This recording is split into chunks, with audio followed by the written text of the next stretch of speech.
Hello, everybody. See people joining. Awesome. Happy St. Patrick's Day again. We said it to the panelists here, but happy St. Patrick's Day to everybody joining. We will get started fairly quickly, but I of course want to give people time to join and just get settled. So we'll wait a couple of minutes here. I wish Zoom's bar at the top wasn't at the top. It's always like right where you need to click. While people are joining, I'll just to say a few logistical things. Please feel free to use the chat today. With the three of us kind of talking for the majority of the webinar today, we might end up missing things, but definitely we'll take a look. As we talk about different challenges or different questions people have, we want to make sure that people have the opportunity to. Oh, thank you. Somebody already used the chat.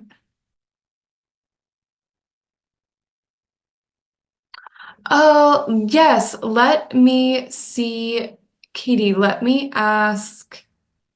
I think I can. Hold on one second. Let me figure it out.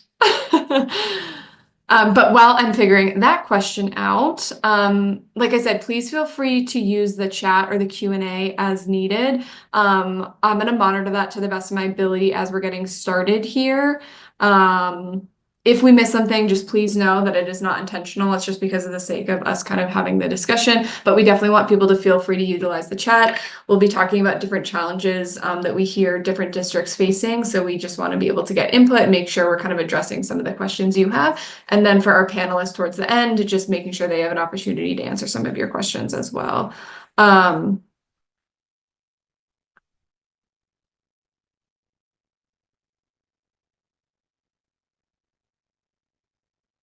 All right. I'm trying to figure out if I can get that camera on. I'm just getting some support from our team. Otherwise, let me make sure everyone's kind of good here. All right. I'm going to monitor my phone just briefly to see about getting that camera turned on. But otherwise, we will go ahead and get started just to make sure we make the best use of the time. So thank you everybody for joining today. As a very quick introduction, my name is Catherine Martin. I am a BCBA. I've been really fortunate to work in a variety of school settings. As a frontline staff, I worked in a public school and then in a more BCBA or supervisory role, working in specialized schools, and then from the consultative model. So working in schools is definitely one of my favorites. I just think they're really unique and fun. But I am a knowing expert, and that's why we have our experts here, which is Mariah and Alana. Due to some unforeseen circumstances, Ruth is not able to join us today, but Mariah and Alana will be able to talk about what the role of the teacher is when we talk about the ecosystem. So Motivity today, we're really honored to host the panelists that we have. We'll be doing some introductions. But before we get started, just for those who are not familiar with Motivity, we are a progress monitoring platform uniquely designed for school systems. And we'll talk about that today, but really because of the flexibility of the system, each district is going to have unique needs. Each student is going to have unique needs, but really being able to collect the data that you need in a flexible format, and then the accessibility of that data on your graphs and your reports really makes Motivity uniquely designed for the school setting. In terms of our panelists today, we have Mariah Sierra. She is a BCBA, and Alana Miller, a support staff and behavior assistant. They both come from Clovis School District, and they'll be talking to us about how they establish an ecosystem within Clovis School District and what each of their roles are on Motivity itself. In terms of the webinar, just as an overview, the purpose for today is just to talk about how an education team or an IEP team collaborates using Motivity to support student success. So our discussion is going to be based around progress monitoring, why that's important, some of the challenges people face with progress monitoring without a centralized system, and then ultimately, what does progress monitoring require as we're seeing that those requirements are becoming more regulated, making sure that there's a clear understanding of what's needed to capture the progress for our students. or your students. And then the kind of main event is going to be a case study walkthrough and a discussion about what Motivity looks like for different roles within an educational team, and then the important factors and things that play. All right, I see some things in the chat. I just want to briefly take a look. All right, let me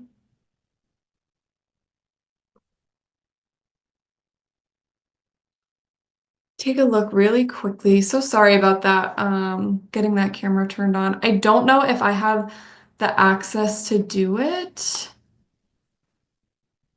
Try something, let's see. I just tried to promote. Did that work, Katie?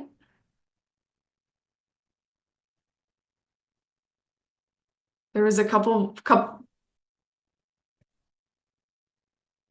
Okay. Awesome. All right, I'm gonna just move my camera here. Sorry about that, Katie. I didn't know how to, it wasn't showing me to turn the camera on. All right. So as I mentioned, growing need for progress monitoring. So what progress monitoring is, but then also the significance of this is coming from the increase in requirements. So we had some team members that went to the CEC conference this past week, and just seeing a change for regulations and requirements related to progress monitoring. So those that we're probably all familiar with are the federal and state mandates, IDEA, ESSA, but even thinking about California, Texas, New York, some recent updates into not only how the data is presented, what's the data being captured, and then the frequency in which we're looking at the different progress that we're monitoring for our students. So as things become more regulated, that's going to be really important for having a streamlined system. And Mariah is going to talk to us about how she got there. But what we want to talk about first are maybe some of the challenges that I'm sure many of us can relate to in terms of not using a centralized system. And please, again, please feel free to utilize the chat to talk about some of the challenges that you might be facing.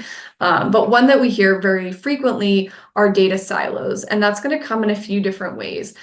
Data silos could be where you have different members of your educational team capturing data in different ways. So maybe as a teacher, you're able to get a couple of tallies on your whiteboard. Maybe as a support staff, you have a sticky that you're kind of making little tallies of different data, different behaviors that have occurred. And then the BCBA is able to maybe use an Excel sheet. So you're all capturing data, but when they're in these different formats, actually having that data come together and being able to view it in a centralized way becomes very difficult.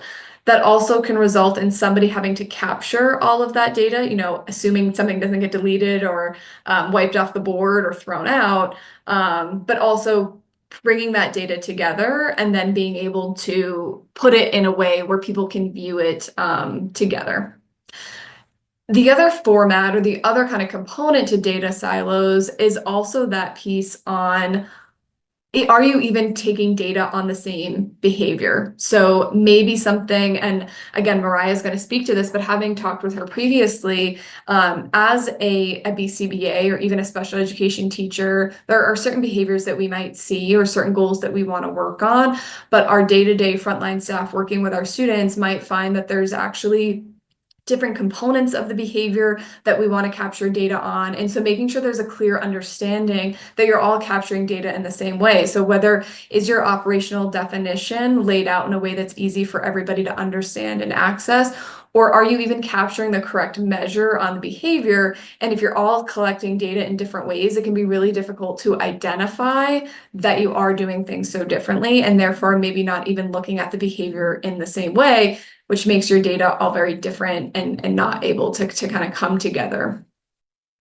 Speaking of that, and what I've discussed, there's going to be a lot of manual effort that's going to come into a paper-based tracking system. So that means that somebody's going to have to go around to everybody that maybe captured data for the specific student and translate everything that's on paper pencil into maybe some form of an Excel drive or Google Drive or something of that nature where you get a more permanent product for it. So in addition to needing to go around and collect that data, that also means maybe more printing out of data sheets sheets as you run out. And then finally, when you have graphs in a different system, how are you getting that? How are you reporting that back? When you need to look at your monthly, quarterly reports, your IEPs, you're having to maybe export graphs separately. And your graphs aren't necessarily going to be up to date in real time because maybe it's a weekly process where you go around and you capture those data sheets and update your graphs. So realistically, your graphs are going to be potentially out of date and just the amount of time it's going to take to get them up to date on a weekly or even monthly basis. Limited accessibility. So as I just mentioned, with a lack of real-time updates, that's going to delay interventions for collaboration. So if your graphs aren't showing you the day-to-day progress, the weekly progress for your students, you're not necessarily aware of if there needs to be modifications in that behavior support plan, that different accommodations that maybe need to be added or modified within your IEP because you're not having real-time insights into how the student is doing.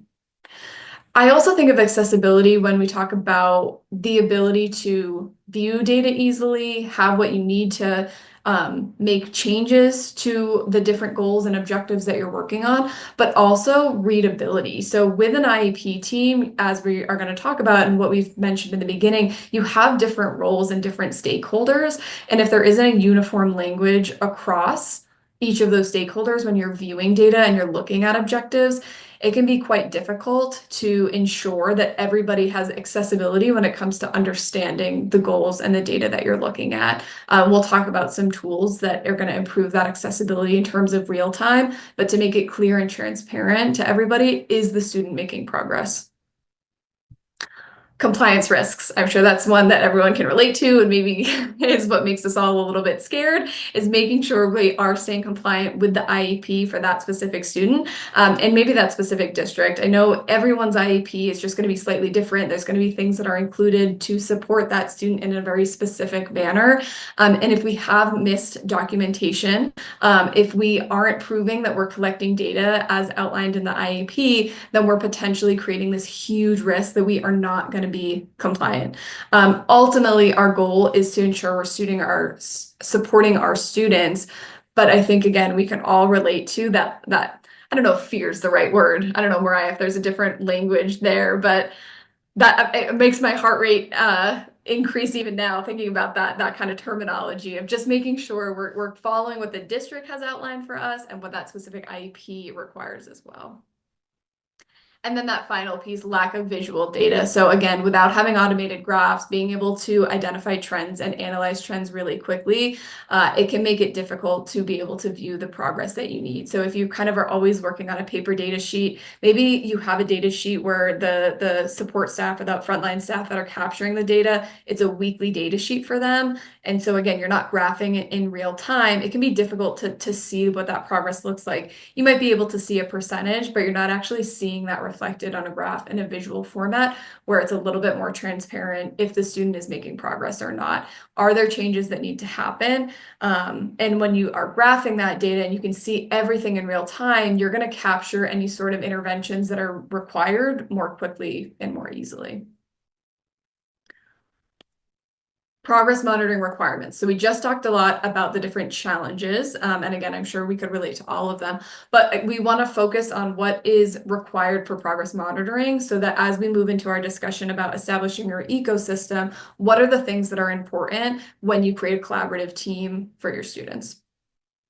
One of the first things that progress monitoring is going to require is a standardized curriculum or standardized measures for the data that you're capturing and the goals you're adding for your different students. I'm going to switch my screen share here and I'm going to pop into Motivity and we're going to check Zoom to make sure it's still sharing. Perfect.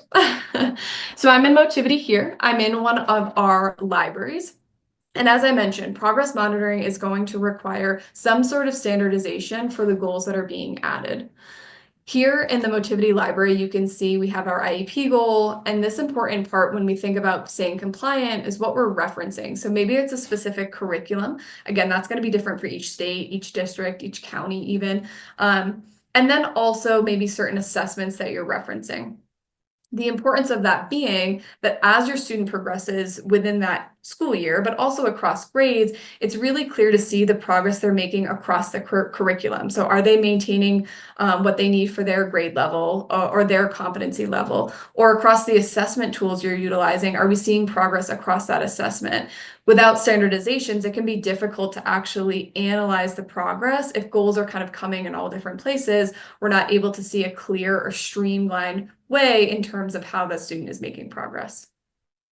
Translating that onto Motivity, we can see again, here's maybe an IEP goal, clear references of the curriculum that we've pulled this from. And when I click into a simulated view, this is what it would look like for your frontline staff that are capturing data.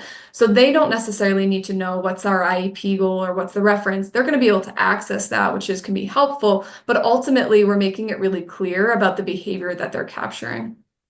To further help with your compliance and your references, you can also include your standards map or a quick reference guide for this specific IEP goal. But ultimately, the purpose of being able to have this standardization is that for your school, your district, your county, kind of however large of an ecosystem you're kind of working with or thinking about, it's going to be very, very clear. My student is or is not making progress with this curriculum. My student is or is not making progress based on the assessment that we are working on. In a different format, so again, here we maybe have some form of state standards.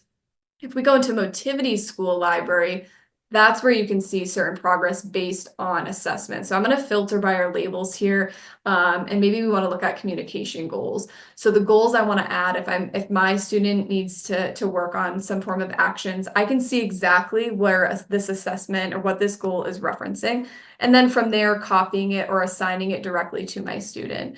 But again, it's going to be very clear that my student is or is not making progress based on this assessment, based on some sort of standardization that you're able to build for your teachers, your BCBAs, your staff to pull goals directly to students from something that you've created that's going to be a formal process within the system.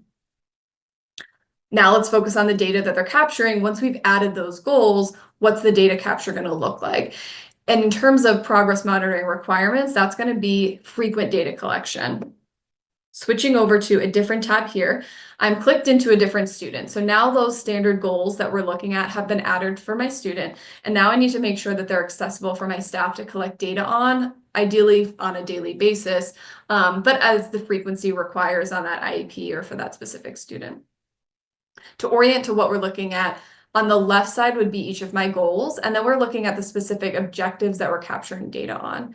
This example here, we're looking at transitioning between classrooms. What's helpful in the way that this goal is created is there's a clear overview of how the support staff is going to implement this goal. So it's very clear on how we're going to improve behavior as we focus on transitioning between classrooms, maybe even embedding a first then board for our staff or our students to be able to utilize as part of that intervention.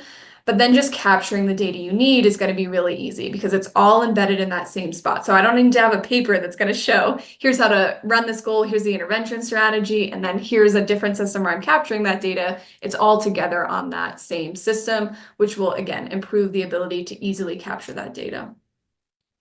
Another kind of case study for myself from working in the schools is behavior reduction. We want to be able to track those goals really quickly and easily because they're going to be throughout your student's day.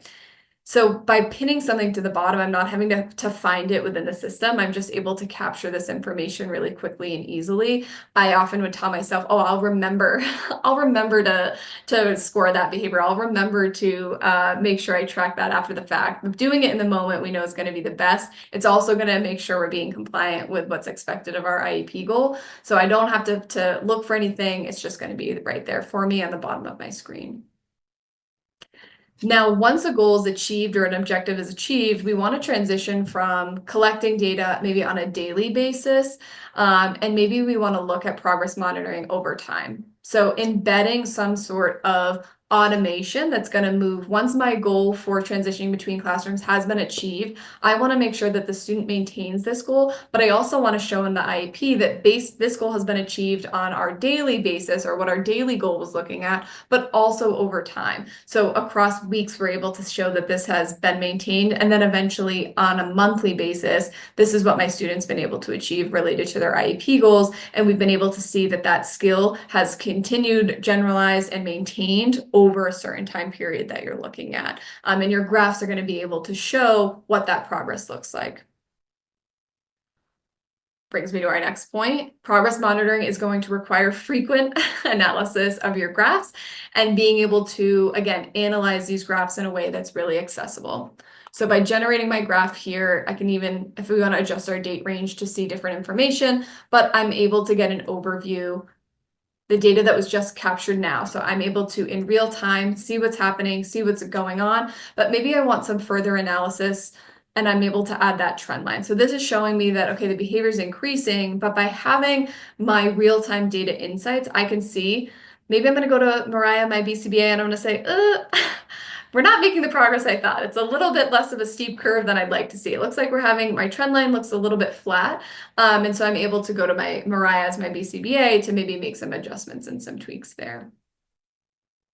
Before we jump into our case study, the last point in terms of what's required for progress monitoring is the ability to make sure that there is transparent information to caregivers and other stakeholders.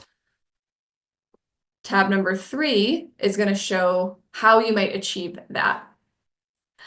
In our specific student profile, so the student we were just capturing data on, but within my student's profile, I can see here some daily data.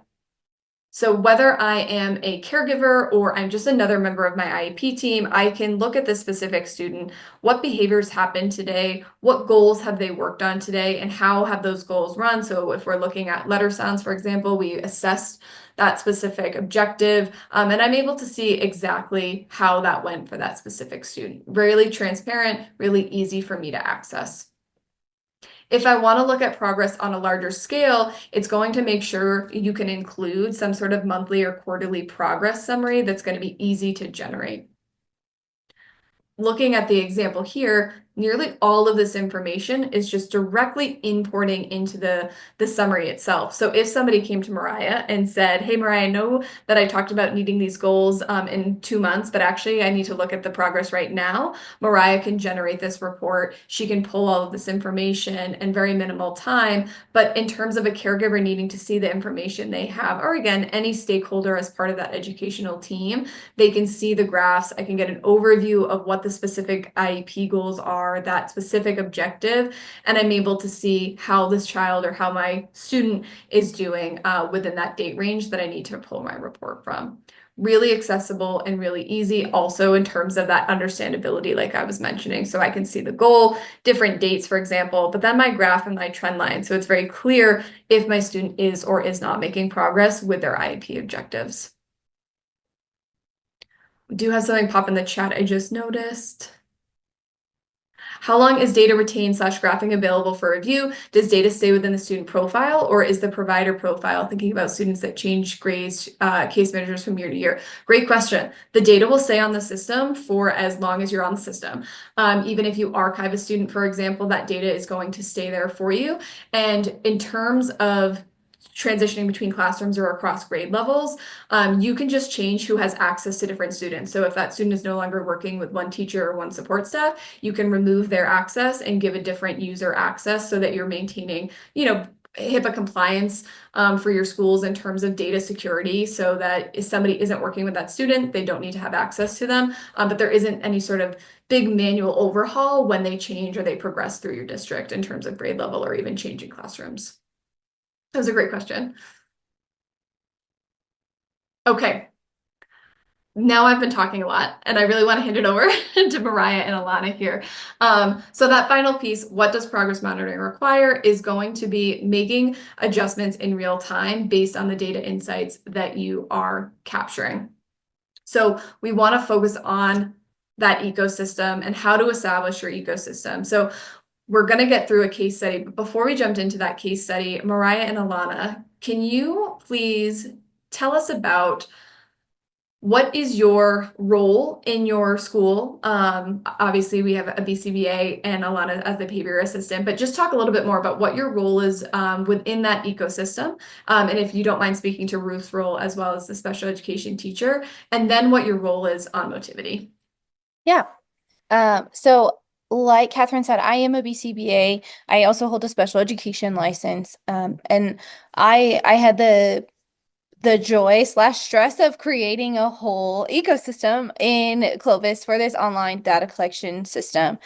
So what I do is work really with teams across schools. So we have a fairly large district. We have one high school, three middle schools, and I believe 12 or 13 elementary schools. So I help across all of those. And as teams need support in data collection, or if we're working on right now, we're really focusing a lot on using Motivity as a behavior reduction tracking. So we're tracking those behaviors for reduction and those replacement behaviors in our most impacted students.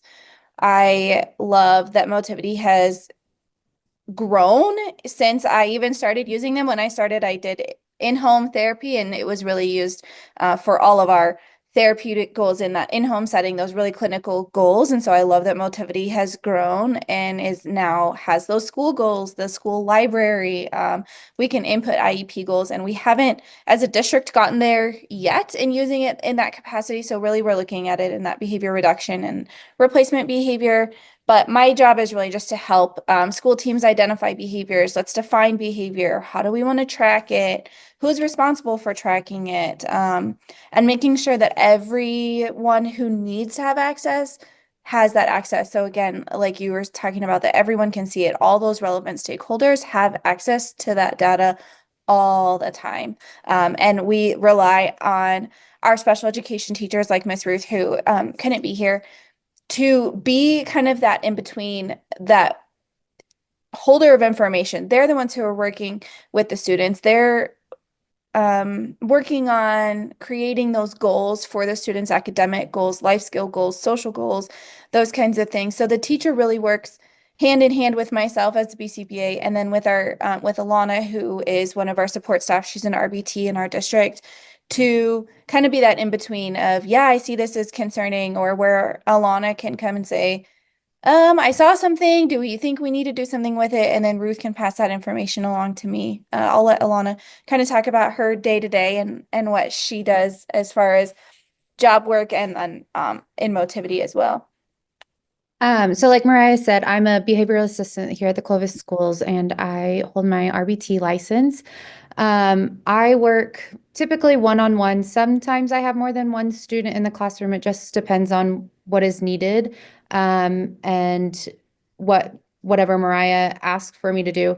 But I spend most of my time making sure that the goals that are on Motivity are being tracked. So if our whatever the child's goal is to reduce, tracking it, and then implementing the strategies to help reduce those behaviors, and reporting back to my teacher and Mariah with any information or new things that I see, or if there's a big change for the student that has been relayed to me, then I can relay that back so that they can make sure that they get that tread line in there, so that we can all see that as a child's behavior may or may not change.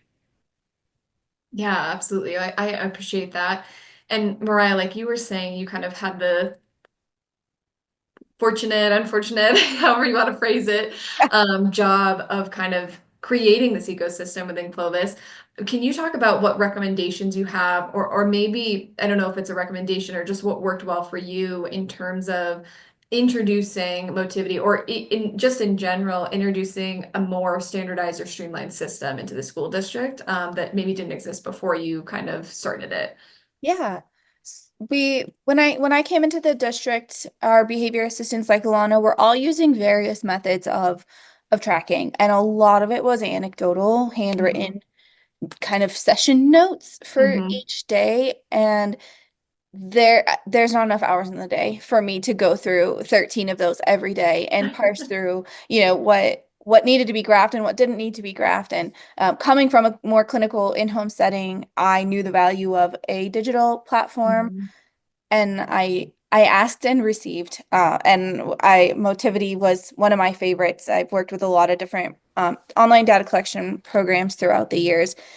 And so I really had to sit down and kind of take a step back from my BCBA hat, and in the ABA world, and all the terminology and all the things that I know how to do and all the different types of data, and just start really, really basic and Mhm. say, okay, I want us just to be able to track duration, and I want us to be able to track some percent correct for replacement behaviors. Mhm. And that's really where I started and said, what's our top priority for these behaviors for reduction, and what's our top priority for each student for these replacement behaviors? And just starting at that really basic level, I think I was able to make sure that everyone was competent in just being able to take accurate data, because I my fear was that I was going to say, okay, I want you to do a whole interval for this, and I want you to do partial interval for this, and then I want this on a, and then I was not going to have accurate data. So really, we just Mhm. started super, super basic. Motivity has great resources for learning how to do different stuff within the system, but I even went a step further and created some screen recordings with my voiceover on there for how to start a session, how to download some graphs, how to view graphs, because it was an easy way for me to outsource some pretty basic information in a quick, easy manner. Yeah, thank you so much. Then while you're kind of talking, it made me think, Alana, you have, as an RBT, um, a little bit more of that behavioral training. But of course, there are plenty of support staff that are not technicians themselves, are educators and they're professionals, but maybe just don't have that RBT background. So kind of with that perspective, is there any recommendation or things that Mariah did that were particularly helpful? Again, you have a different background than maybe some other frontline staff have. I know for me, I wasn't an RBT when I was working in a frontline staff position in a school district, but is there anything that kind of stuck out for you in terms of what Mariah did to help make your role within the data collection system or process a little bit easier for you? So I actually licensed not, I mean, I'm only been licensed for a year. So I used Motivity before I was licensed and Mhm. while I was studying for my exams, and Motivity actually helped me with that because it says all of the things. And so as I was collecting data, I was learning also. Testing yourself, Yeah. yeah. And so that was really helpful, but it's just simple. Mariah would put what we were tracking, what does that look like? Mhm. And did it happen or did it not happen? And so then I could just click yes when it happened, Mhm. positive if it happened or whatever. I can start a timer on there. And so being new to the whole behavior in the school side of it, walking into it, it's easy to use. It's easy to Mhm. see what we need to do. And without the behavior background, um, anybody can look at Motivity and say, okay, we're tracking yelling. Did they yell? Yes or no? Mhm. And so that's kind of easy to do. And then it's up to your BCBA to tell you exactly what that looks like. And Mariah is always great about, hey, this is what that looks like, and then putting that into Motivity for me so that I know what I'm looking for on that side. Yeah, absolutely. Oh, that's so cool that you were doing it side by side. I know that could be fun. Um, so then, Mariah, can you, in a moment, I'll have you share your screen, Alana, and maybe Mariah will kind of bounce between. But before we get to a screen share, could you, Mariah, maybe walk us through a specific example? So again, maybe there's a student that comes to mind and a specific behavior or objective, and maybe what each of the different roles that you, Ruth, and Alana play on Yeah, your screen, and we'll do a more specific example of what that looks like. yeah.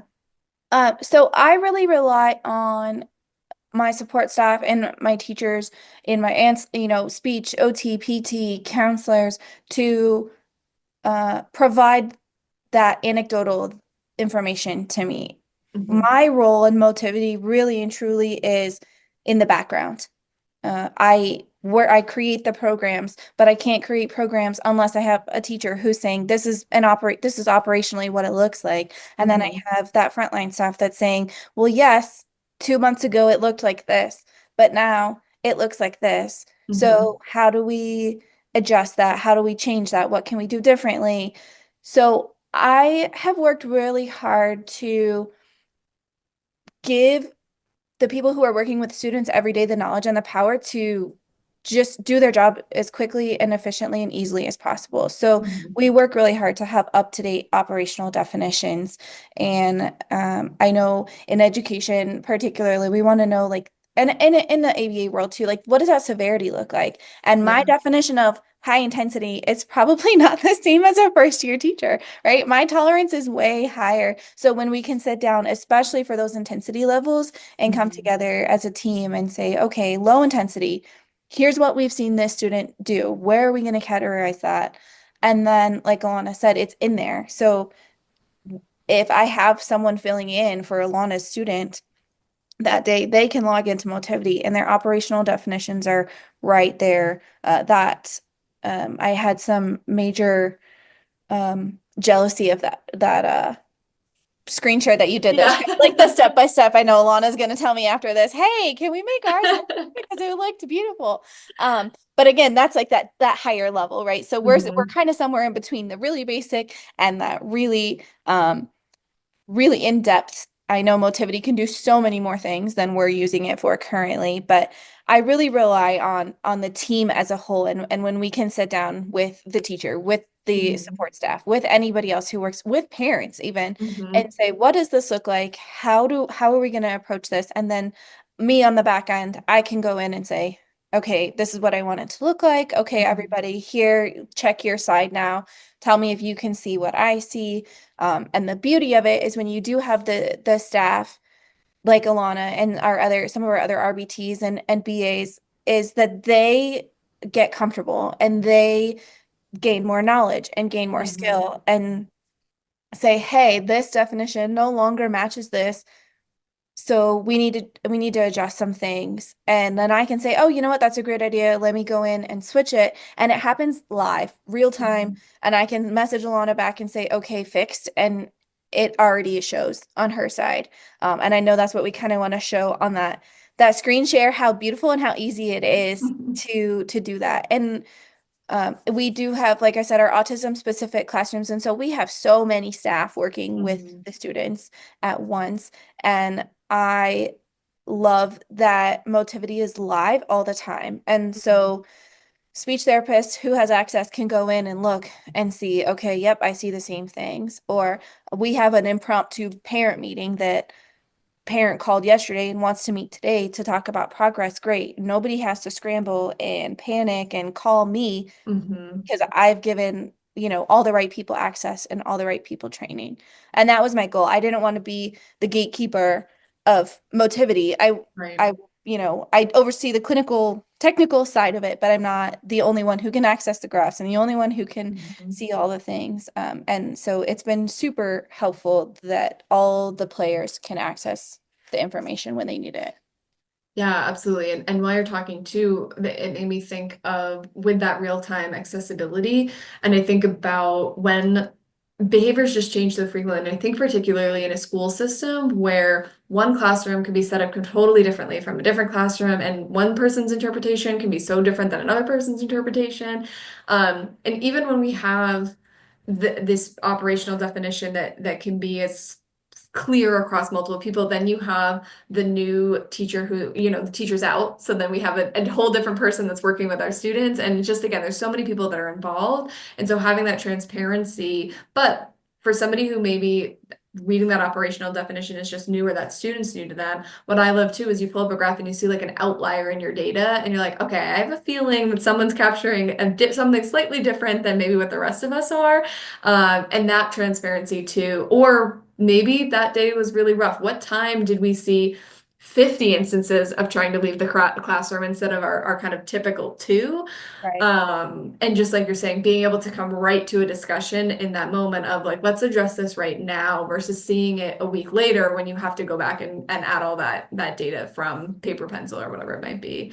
Mhm. Um, so like we said, we want to kind of show what that real-time adjustment looked like. And somebody asked in the chat, what kind of tech do you provide so staff can do the live data tracking? Great question. So Alana and Mariah are going to share their screens. And like I said, I'll kind of click between them, Alana and Mariah. But what Alana is going to show is the answer to that question. So what it would look like.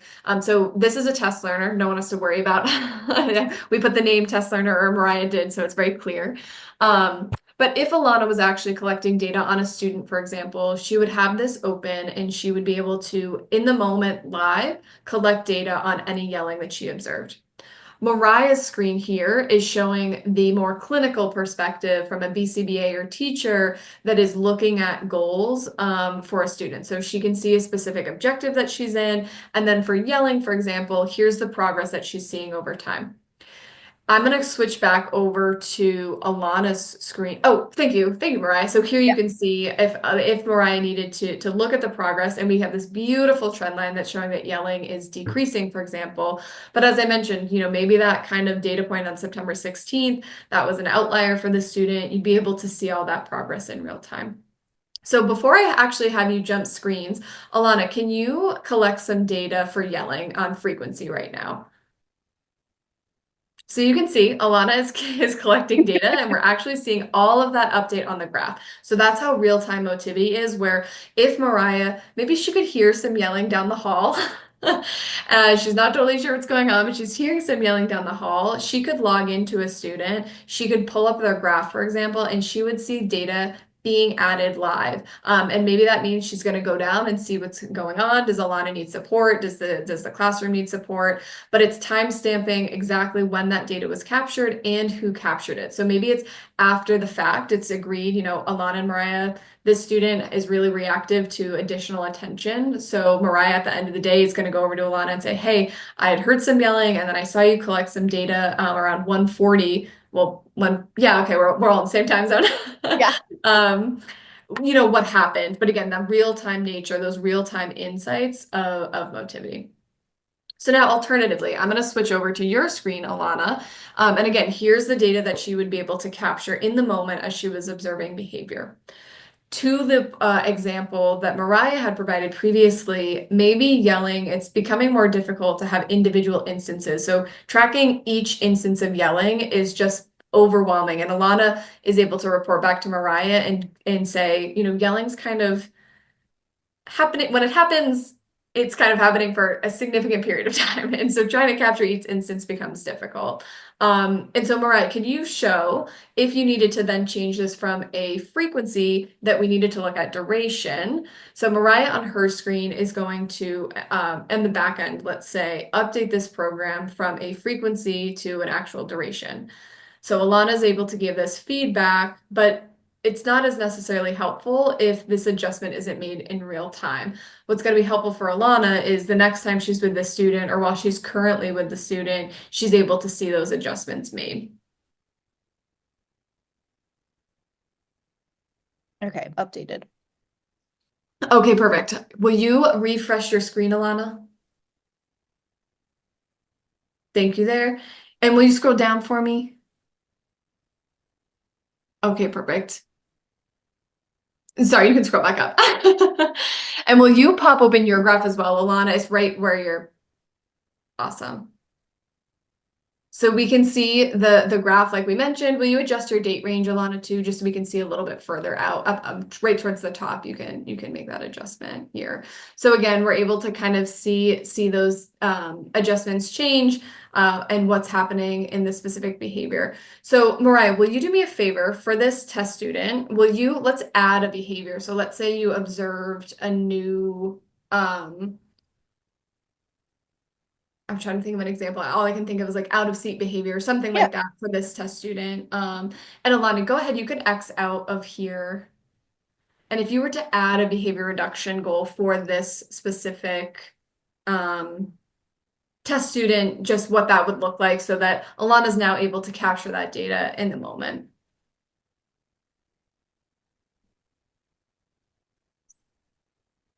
And sorry, I'm putting Mariah on the spot. So You're fine. I'm like, how do you want me to put it in? Do you want it as just a count or you're like I have all the random specifics. Yeah.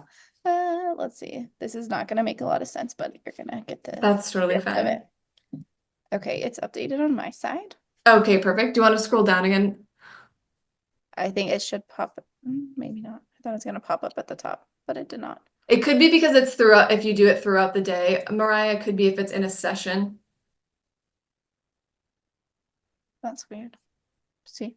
And this is why it's nice to be live because I can say, hey, it's fixed. And Alana's like, hey, No, it's not. It's not there. I know sometimes I feel like that's the main difference is things will go into the session instead of that throughout the day view.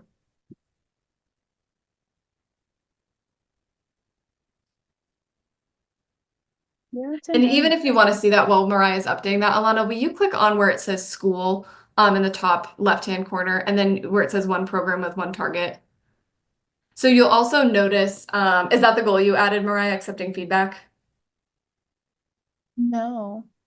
It could Is be in it the other there? session. Alana, sorry, do you mind? Oh, yeah. I bet it's the, uh-huh. And then the 4 programs with 8 targets. Yes, that's where it is. Yeah, I There know it is. sometimes the session types can be really beneficial for the example that Mariah provided previously, where perhaps you have SLP, OT, and the kind of day-to-day goals. So having these session types can be really helpful. And what can happen too, though, is when we if an add a goal into a session, it can just appear there, for example. But those session types are beneficial if you have a student or your ecosystem is multidisciplinary, so that speech can see their specific goals, OT can see their specific goals, and then Alana may be capturing the day-to-day, whether that's the IEP objectives or just the behaviors that she's tracking. They're going to be visible in a different format, so she doesn't necessarily need to see speech goals if those are things she's not working on with that student.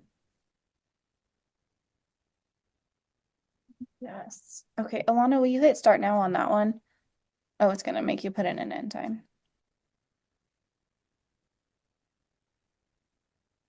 Because then it should pop.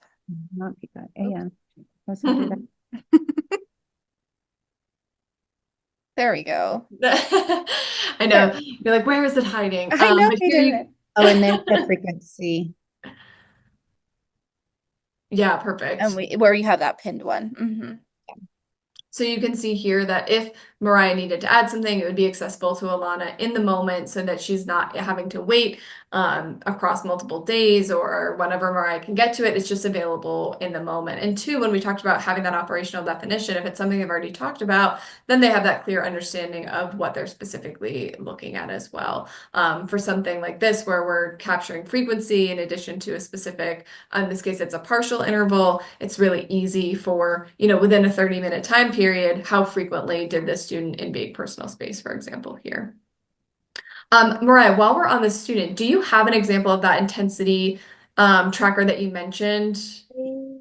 I don't know if I have It's operational. okay if not in this test student. I just thought while we're in here, if there was an example, because I thought that's a great point of everyone's version of what type of intensity. I think like those Likert scales or anything that's kind of a weighted scale can be difficult for people to agree upon. But if you have a specific I don't definition for what each of those looks like, you get clear consistency know. across all staff that are looking at that.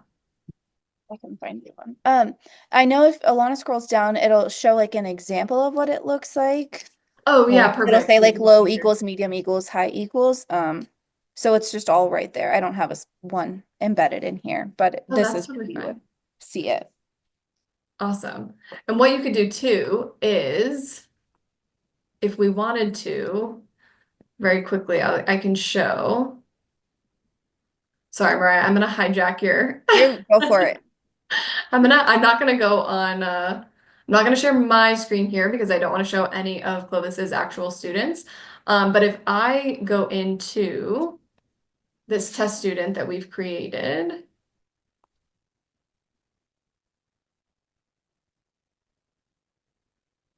And I want to actually add what those, Mariah, what would you consider to be low intensity for one of your, for aggression, let's say?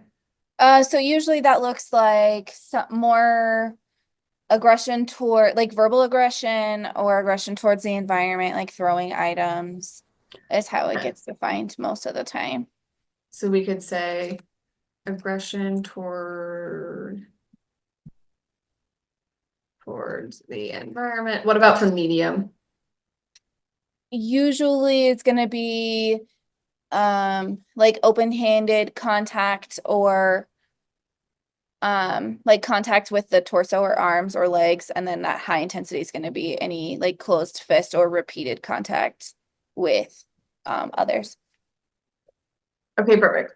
So now once we've identified specifically what those are going to be. If you scroll down again, Alana, you can see now I've just updated that on the back end, but Alana would be able to go in and she would be able to see all of that information right when she needs it. So that again, you're not having to wait for these updates to happen. Or alternatively, maybe you already had your definitions, but the topography of behavior for this specific student has changed, and reflecting that on the system so that it's really clear across staff members. So anyway, I appreciate you kind of showing that what the goal added would look like. And then again, sorry, Alana, I keep directing you around, but do you mind scrolling back to the top of your screen as well? So we can see again here, if we look at, oops, let me go into a different view. That behavior we looked at before, being able to make those adjustments. So Alana, can you do me a favor? Will you remove that 3 for yelling? So will you just clear it out? So Okay. let's say because of the feedback that was provided, and then will you go down? Perfect. Because of the feedback that's been provided, it no longer makes sense for frequency as we described in that other example. And so we really need to look at the topography of this behavior differently. That could be either changing it right within, or alternatively, you're just able to look at your behavior in a different measure. So if you scroll up or down, let's see where it landed in the list here. I think it's in a I different. hit done and then it switched it over to I went in and Oh, I forgot we're both in here. Yeah, there we go. there it is. So then it switched it. Yeah. So there we go. Because there was data previously captured on it, the system was saying, well, we need to have that frequency still there. But so as you saw, now that we've recorded that instance of frequency, that we had 3 instances, but now we need to look at it on duration. We can see what that looks like. So now, Alana, last thing I'm going to direct you to do, will you pull up that graph so we can see, well, what happens when we make that sort of adjustment? And will you just change your date range again? So you can see here, it's going to give you that overview. And then if Alana added some duration data, I shouldn't have said it. I'm sorry, Alana, will you go through and just add, let's say just put a minute in or whatever it might be, and then hit done. Now pull up your graph. And then now adjust your date range again. So again, you're able to look at that behavior, and we can see now on the bottom that different rate that we're capturing. So again, making those adjustments in real time, seeing those updates on the system, whether you're adding something like more specific instructions on what's the intensity, if you need to change the measure that you're looking at, all that's going to be accessible for your staff to see in the moment and in real time. I so appreciate Alana and Mariah. If you want to stop sharing your screens, you can. And thank you, Alana, for bearing with us as we were kind of directing you around. But ultimately, we just wanted to show what that process can look like and how that's going to be relevant in the ecosystem that you're going to establish. So I want to leave a few minutes for questions here. Go ahead, Mariah. Yeah, no, I was going to say one more thing that made me think with the pinned things at the bottom that are specifically on intervals. I know typically, or my staff know if they, depending on the student that they're working with, if they need that audit, that reminder, and Motivity will do that for you. So when you are like tracking those things on intervals and the day gets hectic, Motivity is going to ding at you if you want it to and say, hey, put your data in. Hey, don't forget. And I know that's one thing that's been a game changer for some of my staff that have like had to adjust to tracking things in a more formal way, is that Motivity is there to give you those nice subtle reminders to take your data. Yes, that's such a great point. There's just so many other things that you're thinking about. So to get that one last thing that you have to kind of I remember, I don't know if you had these, Mariah, but we had like the vibrating the timers on our hips to just like, Yep. and just like don't have to have that anymore. Well, I'll see if any more questions come up, but some questions that I wanted to leave time for is and maybe Alana, I'll have you go first, just because like you said, you kind of before you were an RBT, and then you also were capturing data in a different way before starting with. So how would you say incorporating a more streamlined process with an electronic system has just kind of changed your day-to-day with the students that you're working with? It gives me more time with the students. Yeah. I can track, we carry iPads here at Clovis, Mhm. and I have a little lanyard, so my tablet is always on my side. Hmm. So if I'm at recess, I can be at recess and still collecting data. If my kid elopes, I'm up and going, and I can start my timer right then. And so I feel like I'm able to give more accurate data, Hmm.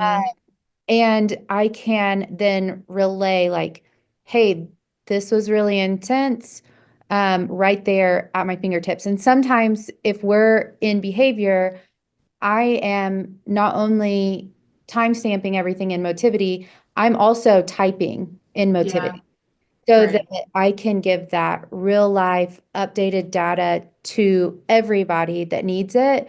And we even have some instances where they say, like, you need to be giving step by step, like, what happened during this class, what happened during this class, what happened during this class.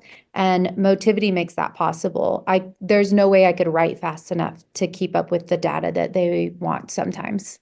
Yeah, absolutely. And speaking of that too, we have in transparency and just different notes that can be generated and the importance of all of that. Having I showed it briefly earlier, but even that, I don't know if Clovis utilizes these, but those caregiver communication logs.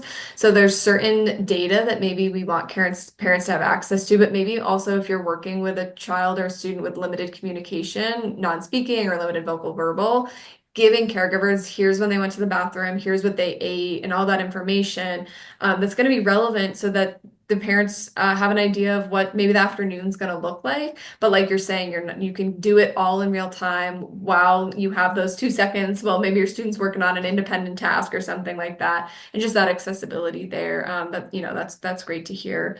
And then for you, Mariah, I guess same question. What would you see?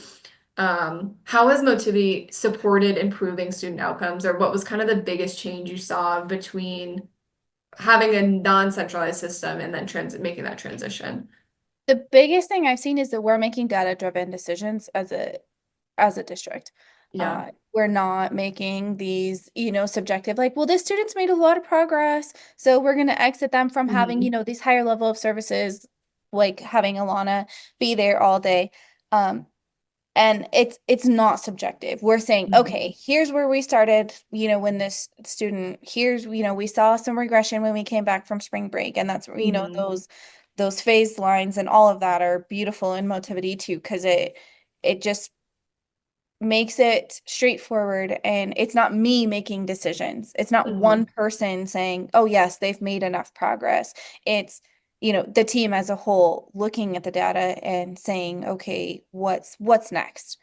Um, and I know too, on it's been able, the live aspect of it, like Alana was saying, where she can put, things are getting a little crazy where she's at, and so she's putting in notes. I check Motivity probably 2 to 3 times a day just to see, like, Hmm. okay, is everybody logged in? Is everyone, taking their data? Maybe some students are absent, so I'm checking attendance. And Hmm. when I see something pop up that is concerning, Alana doesn't, she might not have time to say SOS, send help, but I can see in real time that she might need some support. So I'm able to head, wherever she is, or where, and so again, that piece is just huge. But I think the biggest thing that was really one of my goals is that we were making data-driven decisions. And I think we're definitely getting there. That reminded me too of Ilana, I'm sure you specifically, and then those in your role, you're so coveted for specific students. Like, I do not want the student to lose their one-on-one aid. I do not want them to lose Absolutely. that support person throughout their day. And I think that, like you were saying, Mariah, sometimes it's like, well, they're really needed, but being able to show them the data, like, look at the difference when Alana was not present and when Alana was present, and just being able to those data-driven decisions, but also for some of those accommodations that we are fighting for, I think, at times, and being like, we are not going to lose Alana, and this is the data that's going to show how we're not going to lose her for that specific student or that specific activity or whatever it might be. But uh, having that ability to, like you're saying, everyone's able to come in and make that decision versus more subjective ways of passing along that information.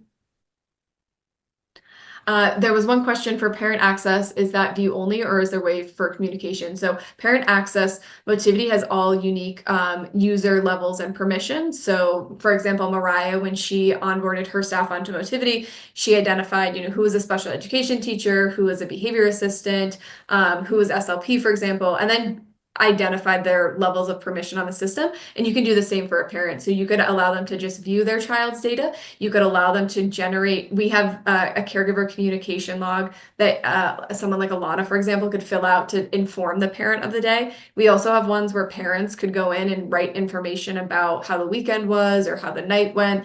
Particularly if you have a student who doesn't sleep well, it's important to know they've been up since 3 a.m. And maybe the parent, they're on the bus, so you don't see the parent. And so having that information kind of relayed in that central location can be really beneficial.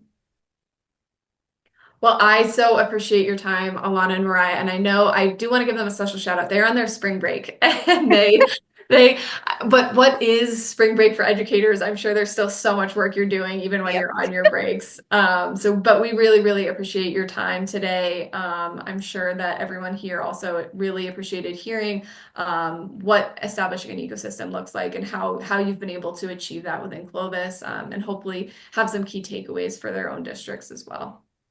Thank you. We Of appreciate course. it. We love participating in Motivity webinars. Well, great. We'd love to have you. So thank you again, everyone, for your time. Go enjoy your St. Patrick's Day, and Mariah and Alana, go do something special for your spring break. Awesome. Thanks. Bye, everyone. Thanks so much. Bye.